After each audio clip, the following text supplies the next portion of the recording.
A responsabilidade, todavia, ela não se encerra a, com a responsabilidade pela minha vida particular.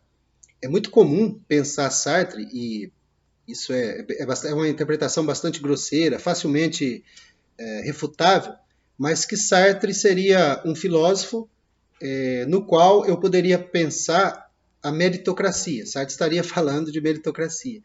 Isso é até uma interpretação possível, desde que se falseie Sartre desconsidere a situação, primeiro.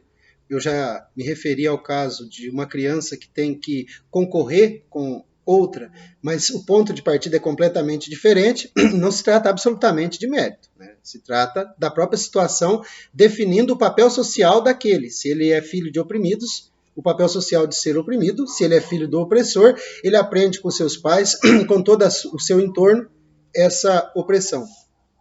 Mas ser responsável por si mesmo é ser responsável, dirá Sartre, também pelo mundo. A responsabilidade do indivíduo ela não se aplica apenas a esse ambiente das escolhas individuais, porque, segundo Sartre, essas escolhas individuais somadas a outras pequenas escolhas individuais é o que constitui o mundo como um todo. Vejamos o exemplo presente numa trilogia de romances, Os Caminhos da Liberdade, Idade da Razão, Sursi com a Morte na Alma. É a história de Mathieu, né, uma espécie de anti-herói que tem lá o seu percurso, a sua existência. O que a gente encontra como matizador da situação desse indivíduo? A própria guerra. Mas quando Sartre descreve a guerra no segundo volume, Sursi, ele descreve a guerra como milhares de ações pequenas e individuais. Tá, Hitler declara guerra, ou a Inglaterra e a França declaram guerra à Alemanha. Por consequência, isso vai remeter a milhares, milhões, incontáveis atitudes pequenas. A atitude de simplesmente acordar cedo e ir para o seu campo, plantar alguma coisa para alimento, que vai servir para alimentar, né, os soldados, enquanto eles matam outras pessoas. Isso é participar da guerra. Ah, mas eu nunca vi sangue, nem cheguei aí dos lugares de combate. Alguém que estivesse na Inglaterra, no interior da Inglaterra, possivelmente não foi bombardeado, etc. Mas ainda assim a guerra chega lá como responsabilidade, eles estão participando. E se a guerra é mundial, de certo modo, todos, né, o mundo inteiro, o globo inteiro, todos os seres humanos, de certo modo, foram afetados por isso.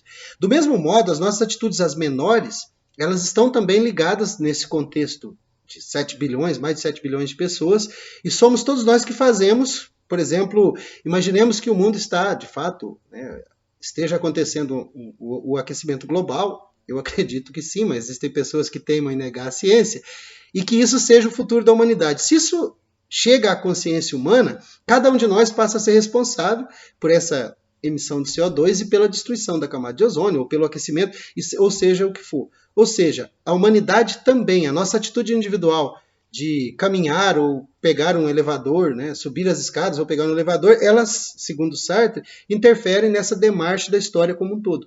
Daí a nossa responsabilidade, primeiro, não se trata da simploriedade de querer responsabilizar o oprimido pela sua opressão, não se trata absolutamente disso, mas de outro lado, não se trata de pensar uma situação a tal ponto determinante que a liberdade desapareça.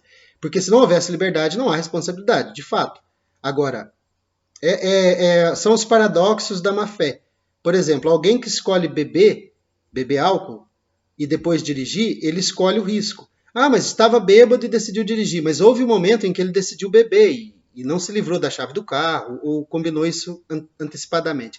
Então a responsabilidade sempre vai recair sobre a ação individual. Todavia, beber e conduzir um veículo, isso gera risco para outras pessoas. Isso gera, mas alguém que faz isso está pressupondo que outros farão. No dia que ele não bebeu e que ele está com a família e o filhinho no carro e outro vem bêbado, aí ele vai perceber que o seu ato está ligado ao do outro e vice-versa. Então há sempre esse jogo, esse conflito, mas Sartre chama a nossa atenção para essa responsabilidade que é absoluta, com os seguintes termos. E esse, inclusive, é o segundo sentido profundo do existencialismo.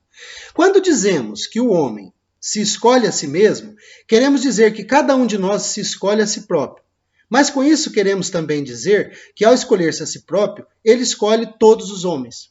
Se eu escolho o machismo, eu escolho o meu machismo em relação às demais mulheres, mas eu escolho o machismo de outros homens em relação às minhas filhas, ou à minha mãe, né? Ou, aí é complicado o termo, mas a minha esposa.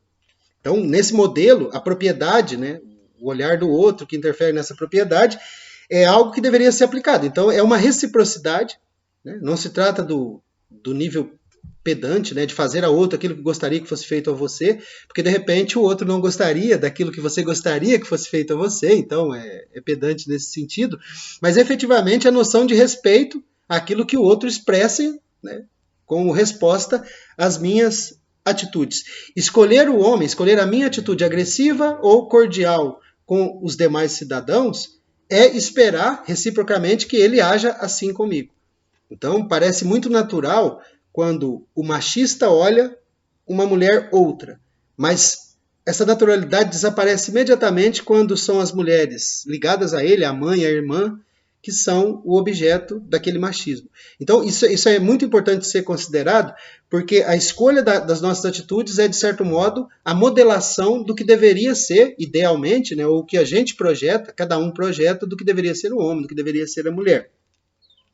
Com efeito, não há dos nossos atos um sequer que, ao criar o que desejamos ser, não crie ao mesmo tempo uma imagem do homem como julgamos que deve ser.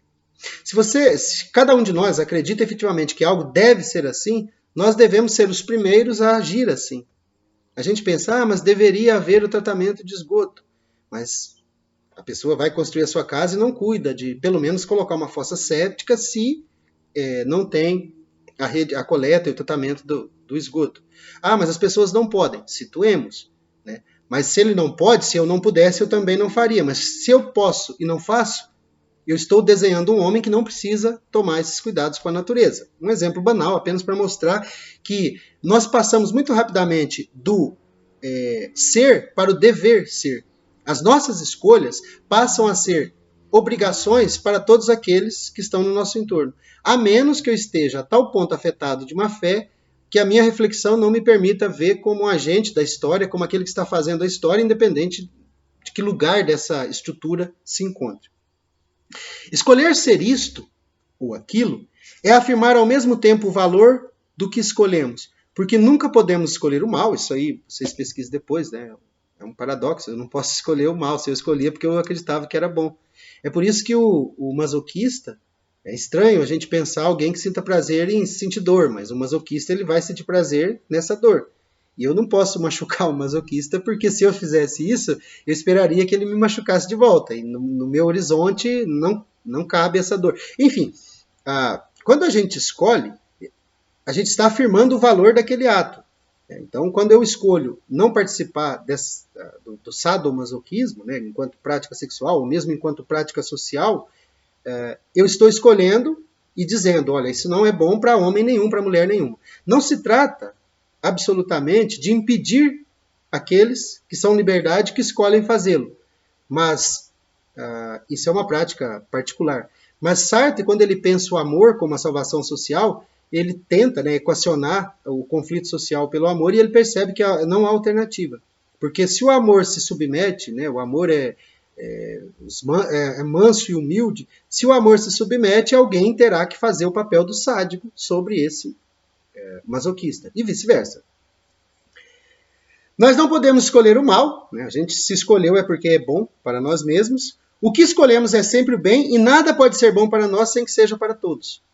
Aí a gente entra nesse problema da individualidade. Porque aquilo que eu quero para mim, eu estou querendo para os outros, eu posso perguntar a esse outro se ele está interessado naquilo que eu proponho. Mas enquanto modelo, enquanto eu ajo de maneira socialmente machista, eu estou esperando que todos o sejam, conforme eu usei no exemplo anterior. Bom, ele fala que essa imagem é válida para todas as épocas, e para encerrar eu convido a essa imagem. A nossa responsabilidade é muito maior do que poderíamos supor, porque ela envolve toda a humanidade. A impressão que a gente tem que os nossos atos eles não interferem na totalidade do mundo é só um ato de má fé. Aquilo que eu consumo a mais é o que falta para outro.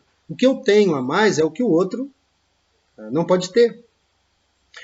Se a gente pensar isso socialmente, o fato de eu não lutar pela universalização do ensino superior, né, para que todas as pessoas possam, agora então é obrigado. É exatamente esse o paradoxo.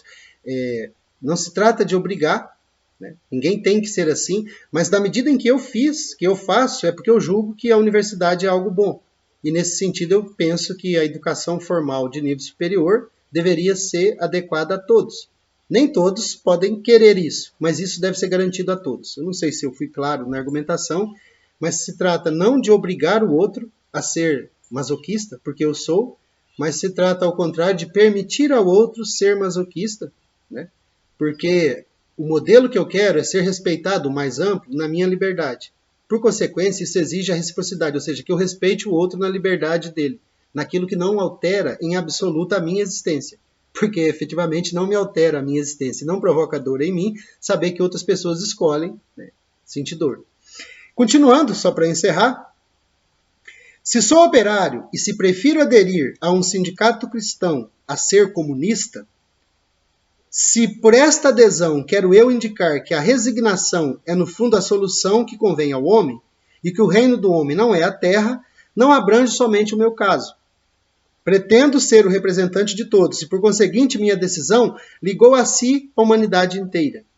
É uma escolha, mas é uma escolha que está situada e que tem consequências. Isso, claro, ele falou de ser operário e lutar, optar pela luta comunista ou pela resignação no cristianismo, mas isso se aplica, evidentemente, a todas as nossas situações, né, ao mundo. Então, nós somos absolutamente livres, essa é a consequência da aplicação da fenomenologia nessa ontologia de Sartre, né, a ontologia da liberdade em situação, absolutamente livres, mas ao mesmo tempo absolutamente responsáveis pelo mundo, por nós mesmos, né, e por aquilo que a gente pode fazer com o mundo, inclusive destruí-lo.